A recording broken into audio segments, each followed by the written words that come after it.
Hi, my friends. In the gospel today, the disciples asked Jesus, who is the greatest in the kingdom of heaven? And he calls the child over and says, whoever is humble like this child is the greatest in the kingdom of heaven. You know, I went to grad school at Yale, and I lived in the House of Graduate Studies with 180 PhD students. It was the most intimidating group in the world. I'm not sure how I actually got into Yale, and I'm not sure how I got out. Actually, I know how I got out, and his name is Professor Childs. Um, I was intimidated. I had a really bad advisor, and I felt I was there for a master's. And every day when I'd roll into the main classroom building at the divinity school, this elderly man would get on the floor and start playing with my dog Jug.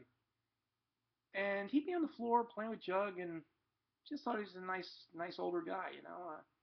I didn't know what he did. And then one day, one of my fellow students said, "Do you know who that is?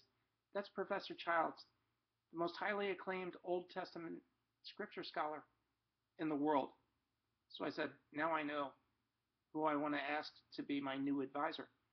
So I asked him, if he would do it. I went to his office and he said, absolutely. Now, when I was in his office, all of the textbooks that he had written surrounded the office up on the bookshelves.